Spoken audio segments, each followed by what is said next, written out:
Pemirsa, Komisi 3 DPR menemukan sejumlah kejanggalan dalam kasus tuntutan hukuman mati terhadap Fandi Ramadan, anak buah kapal asal Medan yang didakwa menyelundupkan hampir 2 ton sabu di perairan Batam. DPR menyoroti aspek pendampingan hukum hingga proporsionalitas tuntutan pidana mati.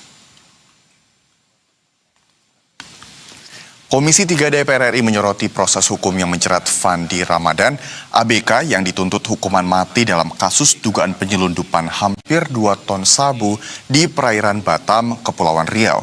Ketua Komisi 3 DPR Habibur Rahman menyebut terdapat sejumlah kejanggalan. Salah satunya adalah terkait pendampingan hukum saat pemeriksaan awal. Menurutnya, Fandi didampingi kuasa hukum yang ditunjuk oleh BNN saat proses berita acara pemeriksaan. Padahal dalam ketentuan KUHP, tersangka berhak memilih penasihat hukumnya sendiri, kecuali dalam kondisi tertentu jika tidak mampu dan terancam pidana barat. Selain itu, DPR juga menilai perlu pendalaman terhadap peran Fandi dalam perkara ini. Habibur Rahman menambahkan apabila terdakwa bukan aktor intelektual atau pihak yang paling diuntungkan dalam jaringan narkotika, maka tuntutan hukuman mati dinilai perlu dikaji secara hati-hati. DPR berencana memanggil penyidik BNN serta pihak Kejaksaan Batam dalam masa sidang mendatang guna memastikan proses hukum berjalan transparan dan akuntabel. Pak Fandi Ramadan, ABK. Ya, kalau Fandi itu ya satu penerapan hukumnya dalam perumusan tuntutan seperti apa? Itu kan sangat janggal. Kalau misalnya sebagai upaya terakhir, tentu harusnya kepada bersama ya orang yang berencanakan, orang yang melaksanakan, orang yang mengambil paling besar manfaat, dan orang yang pelaku utamanya kemudian begitu. Bukan hukuman mati. Harusnya hanya diterapkan seselektif itu. Nah, itu kejanggalan yang kemudian terbongkar tadi. Ketika diperiksa katanya lawyernya dari pihak yang meriksa, gitu kan? Gimana dia mengolah menjalankan dengan kliennya? Kalau formalitas, itu kan yang dihindari sekali penyediaan lawyer atau advokat untuk formalitas.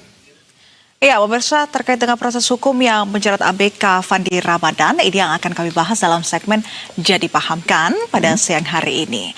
Ya, Rama dan juga pemirsa, kalau kita dengar angka 2 ton sabu yang terbaik ini pasti kapal besar, jaringan besar, dan juga dalang yang besar. Ya. Nah, tapi yang menjadi sorotan hari ini justru malah seorang anak buah kapal atau ABK.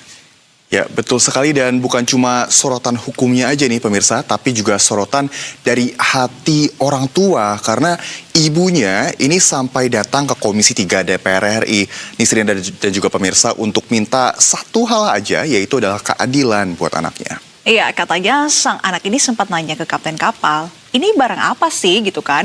Tapi jawabannya nggak tahu. Nah, iya, tidak tahu kata si kapten kapal, dan baru tahu itu narkoba setelah ditangkap oleh BNN di perairan di kawasan Batam. Ya, nah jadi pemirsa paham kan sebenarnya di kasus yang sebesar ini sebenarnya posisi di ABK ini sebenarnya sejauh apa tanggung jawabnya sampai bisa ikut terseret atau memang terlibat seperti itu? Iya, apalagi mengingat si ABK Fandi Ramadan ini baru saja bekerja selama kurang lebih 3 hari di kapal tanker yang ternyata membawa 1,9 ton sabu, hampir 2 ton, yang mana dia tidak mempunyai kuasa, bahkan tidak tahu bahwa ternyata isi muatan dari kapal tersebut adalah sabu. Sabu ternyata, iya. Iya, kita sering dengar istilah jangan mau cuma jadi anak buah kalau nggak tahu isinya. Tapi realitanya di kapal, ABK ya bisa nggak sih menolak perintah dari kaptennya? Kan udah di kapal, masa nggak mau menolak, nggak mau membawa isi dari kapal tersebut? Kadang memang situasi yang terjadi di lapangan, apalagi buat orang-orang yang mungkin posisinya ada berbeda relasi kuasa, kita tidak bisa ngapa-ngapain gitu ya. Betul. Hanya bisa untuk ikut aja apa kata kapten. Nah, sebenarnya apalagi kuasa hukumnya ini bilang di persidangan bahwa kapten kapal ini mengkonfirmasi bahwa Fandi memang sempat bertanya gitu loh, ini isinya apa yang ada di kapal ini. Nah, kalau begitu pertanyaannya sekarang, cukup nggak sih itu untuk meringankan tuntutan pidana mati? Nah, biar jadi paham, kita simak pernyataan dari Ibu Fandi Ramadan dan advokat senior Hotman Paris berikut ini. Dijanjikan kapalnya kapal kargo, di kontrak kerjanya pun kapal kargo.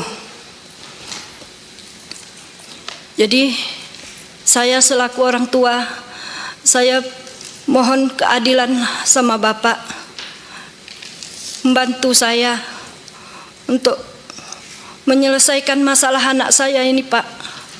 Saya mohon, Pak, karena saya tanya anak saya, dia tidak mengetahui barang itu, Pak. Saya tanya, jadi tahunya dari mana? Setelah penangkapan, Mak, barulah tahu saya itu bawahnya itu narkoba.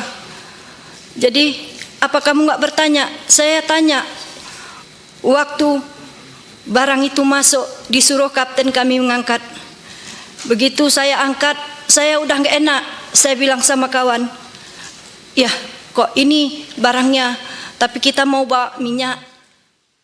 Iya, yang menjadi pertanyaan, kenapa kasus ini menjadi besar dan viral begitu ya? Ya karena hukuman mati itu bukanlah hukuman coba-coba, karena sekali palu diketok, ini selesai. Jadi pembuktiannya memang harus betul-betul terang. Ya, ini jangan sampai kita melihat bahwa ada hukuman mati yang memang kita tahu itulah hukuman yang sangat berat, ini justru malah menjadi salah sasaran seperti itu. Apalagi yang pegang kemudi juga santai, yang pegang tali itu malah yang paling berat hukumannya. Dan jangan juga kita terlalu cepat simpati tanpa lihat fakta hukum, karena kasus narkotika 2 tahun ini bukanlah perkara kecil, karena dampaknya ini tentu bisa kemana-mana. Yes, dan yang jelas hari ini seorang ibu datang bukan membawa pembelaan hukum, tapi membawa keyakinan bahwa anaknya tidak tahu apa yang ada di kapal tersebut. Iya, apalagi tadi kalau kita melihat pernyataan dari kapten kapal yang juga mengonfirmasi bahwa si ABK Fandi ini juga memang sempat bertanya terkait dengan isi muatan kapal. Nah, ini tugas kita bukan untuk menghakimi ya pemirsa, tetapi memahami proses hukumnya. Jadi pahamkan di kasus besar ini keadilan harus seterang-terangnya, setajam-tajamnya, tapi juga seadil-adilnya.